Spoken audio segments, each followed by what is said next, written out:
एक और फिर सादा सा सवाल यह है कि हम जितनी बिजली ले सकते हैं इन पैसों में जो अदा कर रहे हैं उतनी हम ले ही रहे। तो मैं बानो कुरैशी साहबा, फिर भी 12-12 घंटे की लोड शेडिंग हो रही है। अगर 12 घंटे की लोड शेडिंग करना पड़ रही है तो फिर तो ये एक आसान तरीका है कि वो लोड शेडिंग खत्म की जा सके। ये क्या साइंस है, ये आपको क्या समझ आती है?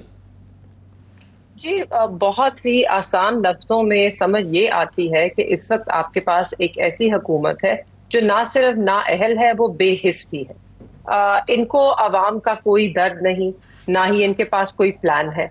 ये दावे इन्होंने बड़े बड़े किए थे, एक चार्टर ऑफ इकोनॉमी की ये बात किया करते थे, मगर इनकी जो अहकामात हैं और जो ये सब कर रहे हैं, इससे तो यही लगता है कि वो सिर्फ बातें थी। ना इनके पास तब प्लान था, ना आज प्लान है, सिर्फ कुछ अल्फाज हैं, चार्टर ऑफ इकोनॉमी का कहते हैं। तो आइए बताएं हमें, क्या है आपका इकोनॉमिक विजन? शायद अगर अच्छा हो तो हम उस पर आपकी हामी भर दें, मगर इस वक्त इनकी परफॉर्मेंस से लग रहा है कि इनके पास वो सलाहियत ही मौजूद नहीं है। They cannot think out of the box. अब ये जो जैसे दानियाल साहब भी कह रहे थे, जो कैपेसिटी पेमेंट्स और आपकी लाइन लॉसेस के इश्यूज है, इनकी ये जो सोल्यूशंस निकाल रहे हैं इनकी दुरुस्तगी के लिए, वो बहुत बेसिक और एक पुरानी सोच है। इनको they have to think a little creatively, कोई इश्यूज को रिजॉल्व करें। आप जो टैरिफ्स हैं उनको, कॉन्ट्रैक्ट्स को किसी तरह रीनेगोशिएट करने की कोशिश करें। कोई कोशिश तो करें ना, हमें दिखे तो कि आप संजीदगी से कुछ करना चाह रहे हैं।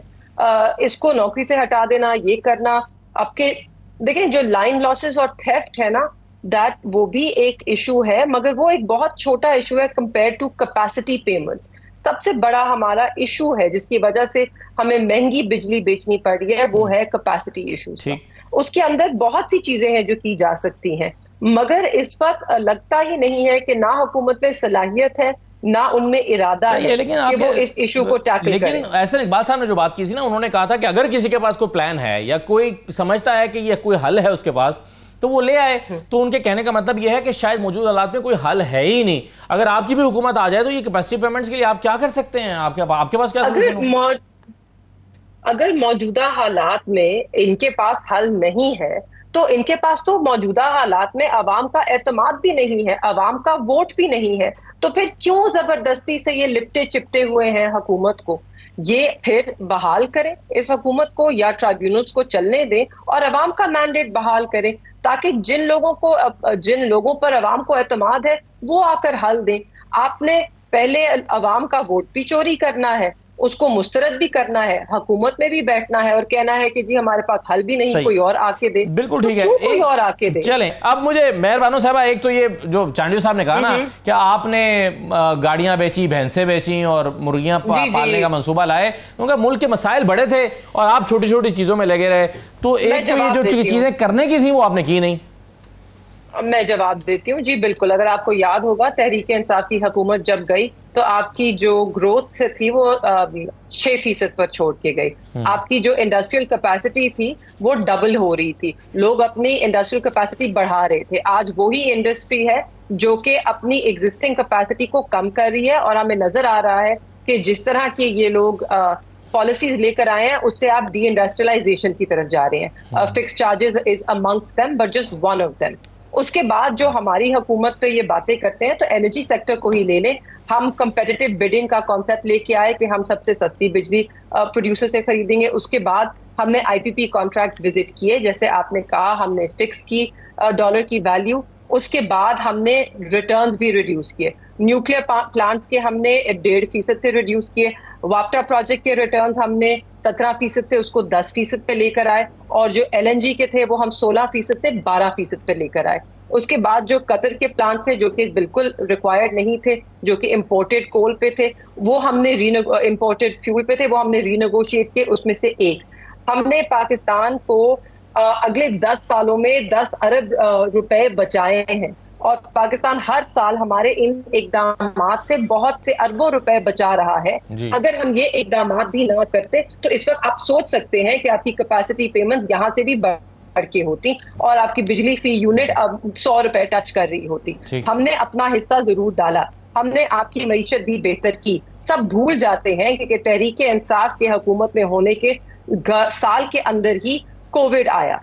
कोरोना वायरस का जो आपने सेंचुरीज में कहते हैं इस तरह की वबा एक दफा आती है, उसके बावजूद आपने मईशत को संभाला और उसको बैलेंस पे रखा। इनको तो इस तरह की कोई मुश्किलात नहीं है, कोई जो आपकी कोविड में जो सूरत हाल थी ग्लोबली, ये तो उसका सामना नहीं कर रहे, उसके बावजूद इनसे चीजें नहीं संभल रही। तो प्लीज आप जरा बातें कम कीजिए, ये देख लीजिए, आप पेपर पे देखिए, आपकी एक्सपोर्ट बढ़ी पीटीआई के नीचे, आपकी इंडस्ट्रियल ग्रोथ हुई पीटीआई के नीचे, आपका किसान खुशहाल था पीटीआई के नीचे।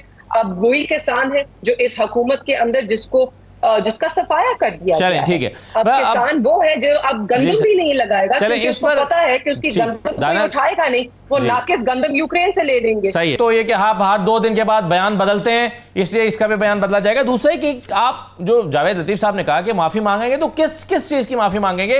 एक चार्जशीट तो अभी दानिया नजीर साहब ने भी लगाई है, वो कह रहे हैं कि 2020 में जो आपने रीनिगोशिएट किया था आईपीपी के साथ, उसमें भी दाल में कुछ काला है, वो क्या हुआ था उसको भी प्रूव करने की जरूरत है। तो चार्जशीट तो बहुत लंबी लगी हुई है आप हर तरफ से। सबसे पहले तो इसकी तहकीकात करें कि मुआहदे किसने किए, जब हुए, किस किस को फायदा हुआ और किस किस को फायदा पहुंचाया गया। अब उससे आगे बढ़ते हुए पीपल्स पार्टी की जो दोखली सियासत है उसको 2 मिनट के लिए साइड पर रखते हैं। 50 साल से जो जमात रोटी कपड़ा मकान के नारे लगाते हुए वोट ले रही है लोगों से, क्या उन्होंने रोटी कपड़ा मकान ऐसा कुछ दिया किसी को? और ये जो बात करें कि हम उस हर काम में साथ देंगे जिसमें जमहूरियत को फायदा हो, तो मुझे बताइए जमहूरियत को क्या फायदा हो रहा है उस इलेक्शन अमेंडमेंट एक्ट से जो आप आज लेकर आ रहे हैं, जिसपे सदर ने 2 मिनट में दस्तखत भी कर दिए, जिसको आपको पार्लियामान से बुलडोज कर दिया। उससे तो सिर्फ 2 आईनी इदारों में तसादुम होने जा रहा है।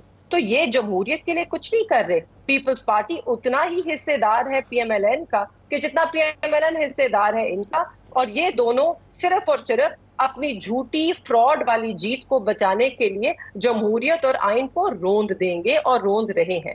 अब बात आई माफी पे, तो जावेद लतीफ साहब ने जो कहा, मुसद्दिक मलिक साहब ने जो कहा, अगर मगर की बात नहीं जी, अगर मगर की बात है, ये हुआ है, कहाँ हुआ है? आपने क्या साबित किया? किसी अदालत में साबित किया? जुर्म साबित कीजिए, पहले हमें बताए कि कसूरवार ठहराने से पहले कोई शवाहिद तो लेकर आए। आप हमसे कहते हैं हम माफी मांगे। मैं बताती हूँ, मेरा आपसे सवाल है, क्या माफी इनसे हमें मांगनी चाहिए है जब हम पे कोई जुर्म ही नहीं साबित हुआ, या हमारे से मांगनी चाहिए है? अब मैं बताती हूँ 9 मई से पहले क्या क्या हुआ इस मुल्क में। 9 मई से पहले आइन को पामाल किया गया, इलेक्शन बर वक्त नहीं कराए गए, हमारे लोगों पर तशद्दुद किया गया, शेलिंग की गई, उनको उनके हकूक से महरूम रखा गया, जिले शाह का कत्ल हुआ। उसके बाद 9 मई के बाद हमारे जितने लोग नाहक कैद में गिरफ्तार हुए, उनमें से कई माजूर हुए, कुछ अपनी जान खो बैठे।